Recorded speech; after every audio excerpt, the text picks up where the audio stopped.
In 1840, when Alexis de Tocqueville came here, he said, "America is a nation of clubs." He was coming from a nation of homos called France. But outside of that weak province, the West was a nation of clubs. The Knights of Columbus, the Know-Nothings, the Shriners. We always had these clubs, and Gloria Steinem decreed them sexist in the 80s, and that was the end of clubs. So I thought, why don't we bring this back? Why don't we have a men's club? No parameters, just dudes. You have to be born male, by the way. And believe it or not, that has actually come up. I've had bull dykes come and go, "Can I be part of this?" Sorry, no. Why not? We're never going to use this. And I go, yeah, just go to the Proud Boys girls and you'll be the most masculine one there as opposed to the most feminine man that we have in our club. Anyway, I gave away the name. But I started a men's club called the Proud Boys, and we have one caveat, and that is you have to be a Western chauvinist. Now, liberals are lazy, so they hear the word chauvinist and they assume male chauvinist, and that's why I use that word, because they're too lazy to look it up, and it just means a nationalist, a patriot. And you have to think the West is the best. And it exploded. There's thousands of members all over the world. There's Proud Boys Africa, there's Proud Boys Japan, we've got about 5 different divisions in Australia, and I just made it up. Like we're called Proud Boys because I went to one of my kids' music recitals and some ponce got up there, and while everyone's playing the piano and the violin and doing stuff they tried, he gets up and he goes, "Proud of your boy, I'll make you proud of your boy." It's some song from Aladdin. And I was looking around for the dad because I thought there's no way this dad is proud of his boy. And of course, he was the child of a single mom. Duh. His mother told him, "Yeah, sing a song, that's a talent." And there was no dad to say, "No, you're not. Play the piano, for Christ's sakes." So we made up these rules. There's, just like the Knights of Columbus, there's first degree, second degree, third degree. What's the second degree, Gav? And I went, you have to get beaten up by 5 men for how long? Until you can name 5 breakfast cereals. Done. Third degree. What's the third degree, Gav? You have to quit porn and get a tattoo. Done. It's massive. I was saying to Ann Coulter the other day, I'd love to have you come and do a talk at one of our meetups, but you're a woman. I don't know how to do that. Maybe you could wear a burqa or something. Or you could do a video. And she goes, "I don't want to come to your club. I don't want to ruin that." She goes, "My father was in these kind of clubs, and one day they just disappeared. And what did men do? They were told it was sexist to congregate, so they went to strip clubs." Now, there's women there, but there's no ladies there.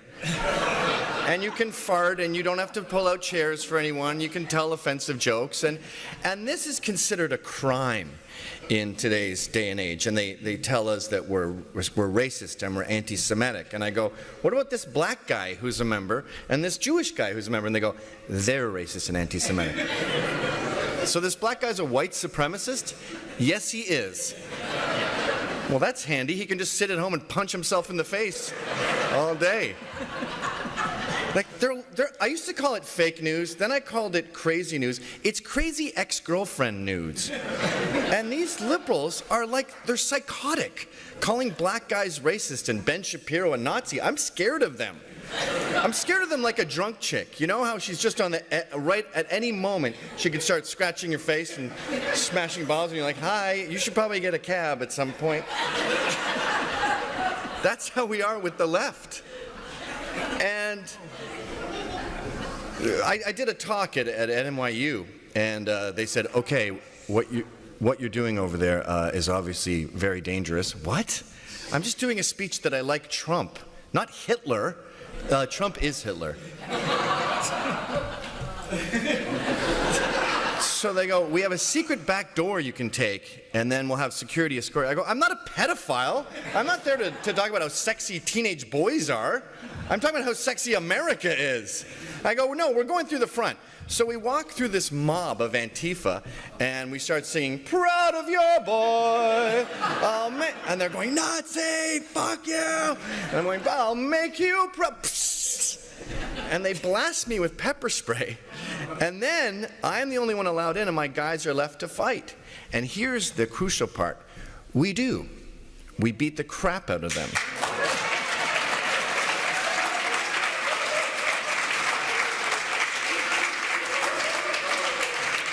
And I couldn't see. I had been whisked in, but I talked to two of our guys who were arrested, and I go, how was that? Are you okay? And they go, it was really, really fun.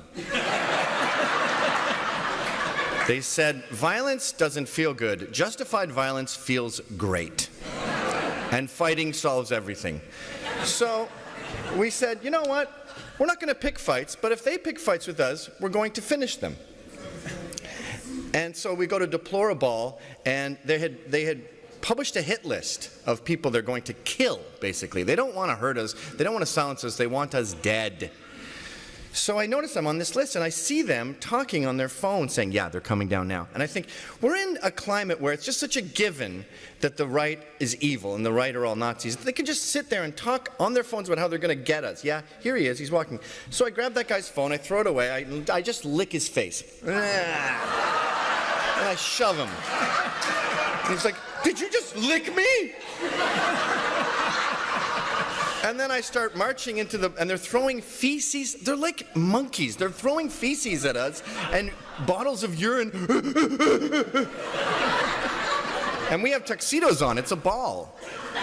So we're like, you're disgusting, sir. And then this kid walks in front of me with an anarchist flag, and I shove him out of the way, and he goes, do you want to go? And I go, yes, actually, I would.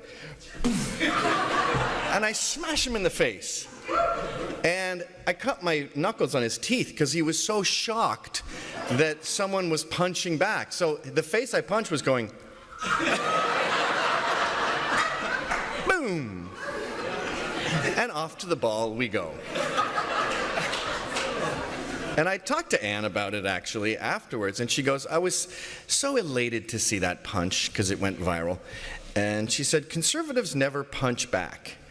And I thought, how bizarre it is that this is a revolutionary act. Having a men's club, they used to be ubiquitous, and now it's some sort of terrorist threat. And it's considered so shocking to want to defend yourself. I was talking to a New York Times reporter, Alan Foyer, and he said, have you ever considered just sitting there and taking the beating? That would be a great statement. No. I'm not doing that. You can do that. I'm not a freedom rider, and these people that we're up against aren't a bunch of rednecks from the 60s.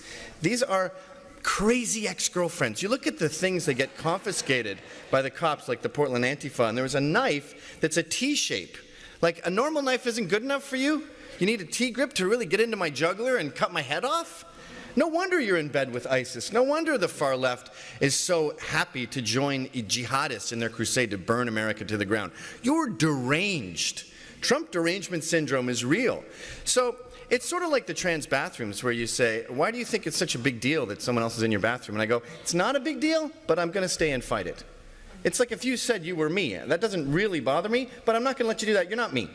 So I'm not playing your game. And if you think it's a revolutionary act to have a men's club, okay, it's a revolutionary act. If you want to come and attack me and pepper spray me and fight me, and they do every day. I mean, just yesterday, one of our guys in the Vancouver Proud Boys goes to take a pee.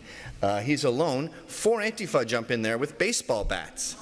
They mash up his face. He's alone.